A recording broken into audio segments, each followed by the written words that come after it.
Assalamualaikum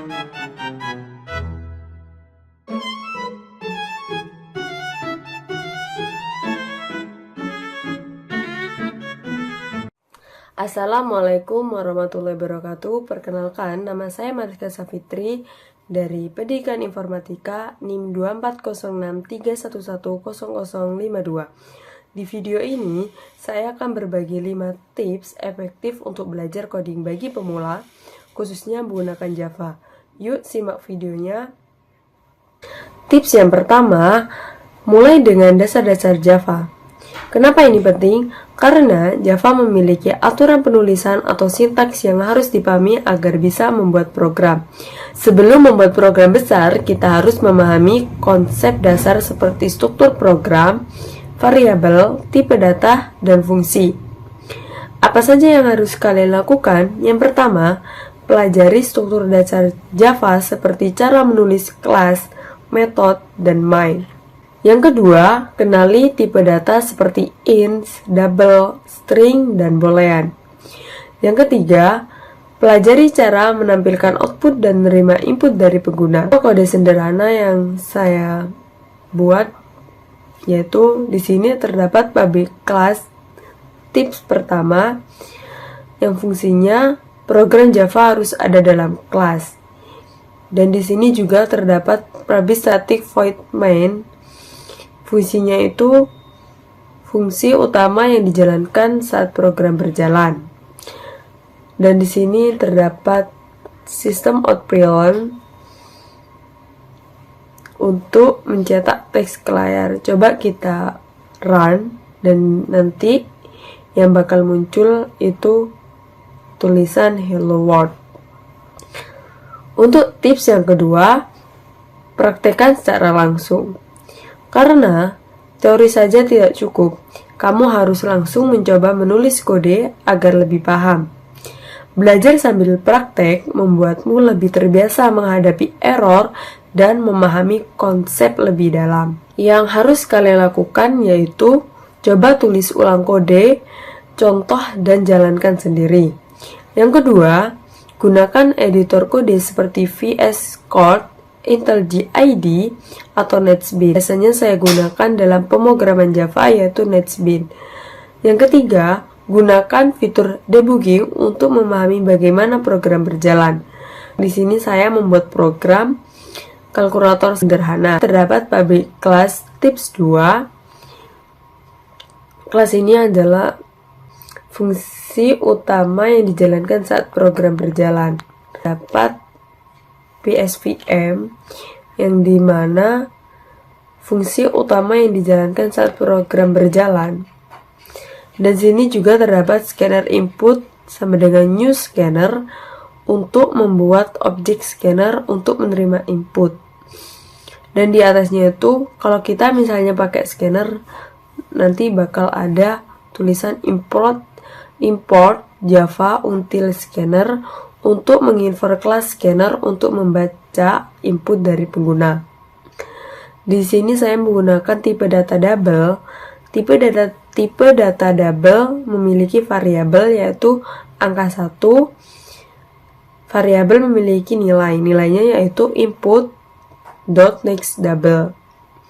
Fungsinya untuk menyimpan angka pertama yang dimasukkan pengguna. Dan di sini ada sistem output yang dimana meminta pengguna untuk memasukkan angka kedua. Di sini saya juga menggunakan tipe data double untuk menyimpan angka kedua yang dimasukkan pengguna.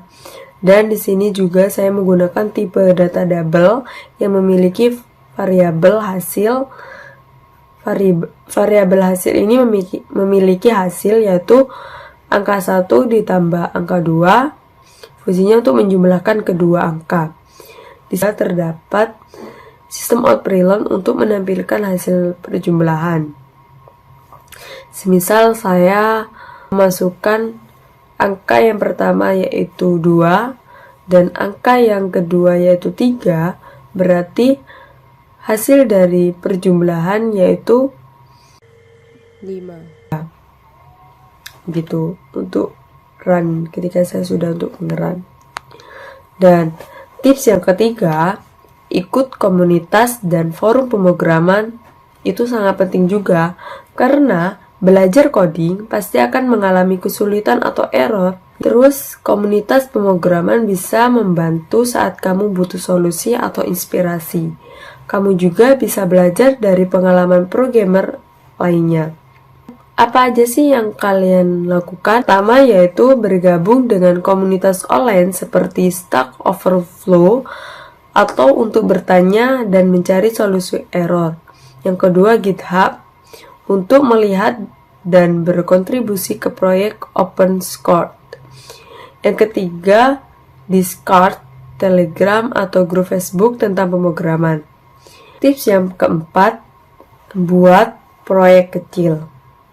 Itu juga sangat penting karena belajar teori saja tidak cukup. Kamu harus menerapkannya dalam proyek nyata. Dengan membuat proyek kecil, kamu akan memahami bagaimana coding bekerja secara keseluruhan. Bisa menjadi portofolio jika ingin melamar kerja di bidang IT. Yang kalian lakukan yaitu pertama, mulai dari proyek kecil yang sederhana seperti kalkulator sederhana, to-do list atau daftar tugas, konversi suhu. Yang kedua, tingkatkan proyek sesuai dengan pemahamanmu. Yang ketiga, coba buat program dengan GUI menggunakan Java Swing. Tips yang kelima, jangan takut melakukan kesalahan, karena error adalah hal biasa dalam pemrograman. Bahkan programmer profesional pun sering mengalami error. Semakin sering kamu menemukan error, semakin paham cara mengatasinya. Belajar debugging atau menemukan dan memperbaiki error adalah keterampilan penting bagi programmer. Harus kalian lakukan. Yang pertama, jangan panik jika menemukan error. Yang kedua, pelajari cara membuat pesan error di terminal. Yang ketiga, gunakan try chart untuk menangani error agar program tidak berhenti tiba-tiba. Kesimpulan dari 5 tips efektif yaitu yang pertama, mulai dari dasar. Jangan langsung loncat ke topik sulit.